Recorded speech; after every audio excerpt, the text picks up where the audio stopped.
Bismillahirrahmanirrahim. Welcome to class 7th, lecture number 12, and the topic is increasing or decreasing percentage.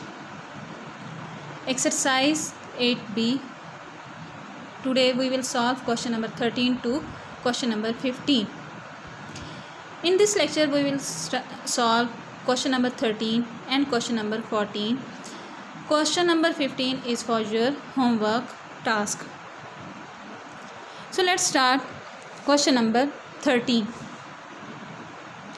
Every year the value of condominium in Singapore appreciates by 15% of its value in the previous year. If the value of condominium was $899,300 in 2012, find its value in 2010. Mean कि हमारे पास एक चीज़ है जिसकी value जो है 2012 तक हर साल increase होते हुए हमारे पास एक स्पेसिफिक नंबर आया है। हमने फाइंड आउट करनी है कि उससे पिछले 2 साल पहले उसकी वैल्यू क्या थी। मीन कि 2012 तक जब एक चीज़ की वैल्यू जो है वो इंक्रीज़ होते हुए आई है, तो हमने पीछे अगर रिवर्स जाना है 2010 में, तो उसकी वैल्यू कितनी होगी। लाजमी बात है कि 10 में वैल्यू जो है ओरिजिनल वैल्यू जब 2011 में गई होगी तो 15% इंक्रीज़ हुई भी होगी और वो थोड़ी सी ज़्यादा होगी। इसी तरह से जब हम 2012 में जाएंगे तो वो फर्दर इंक्रीज़ होके थोड़ी सी और बढ़ गई है। अब उन्होंने हमें जो फाइनल वैल्यू है 2012 की वो हमें उन्होंने गिवन की है क्वेश्चन ने, और हमने उसको 15% हर साल कम करते करते हमने 2010 में उसकी जो कम प्राइस है, ओरिजिनल प्राइस, हमने उसकी फाइंड आउट करनी है।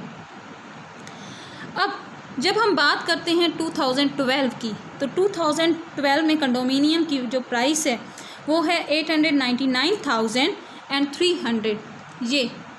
ये वैल्यू जो है हमारे पास 2012 की है, यानी 2012 में ओरिजिनल प्राइस इसकी ये चल रही है, जो हर साल एप्रिशिएट मतलब 15% उसकी वैल्यू जो है इंक्रीज़ होके 2012 में ये वैल्यू उसकी बनी है।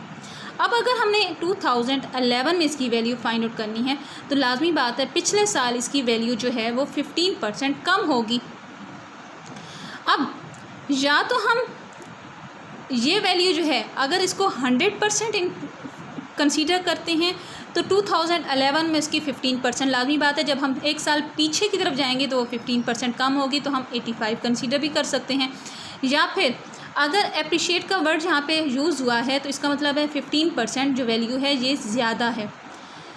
इसका मतलब है जो हम जब 2011 एक साल पीछे जाएंगे तो हम उसकी 15% वैल्यू कम करेंगे।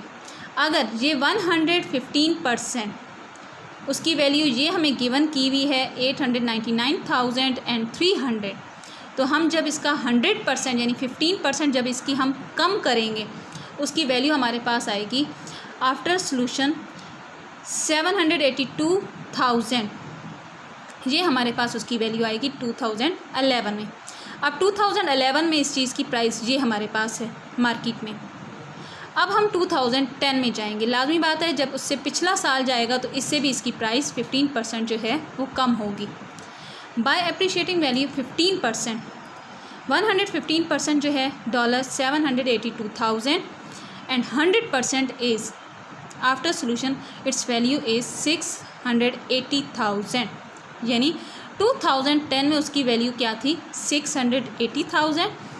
2011 में 15% इंक्रीज़ होने के बाद वो जाएगी 782,000 and further 15% increasing its value in 2012 is 899,300।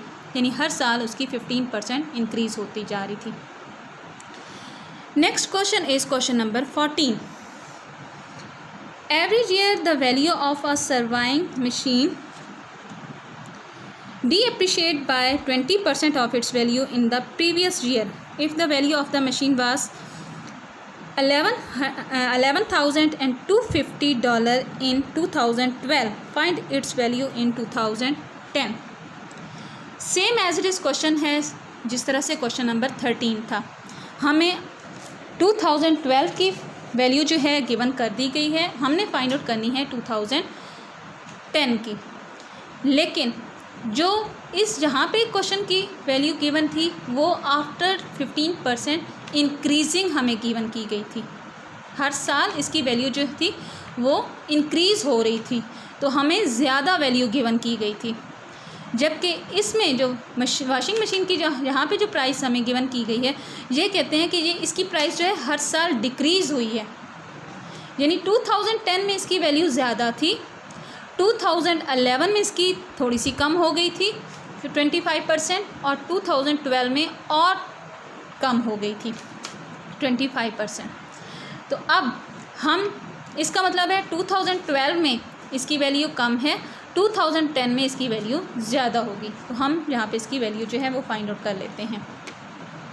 Bye decreasing 25% in 2011 75% is equal to $11,250।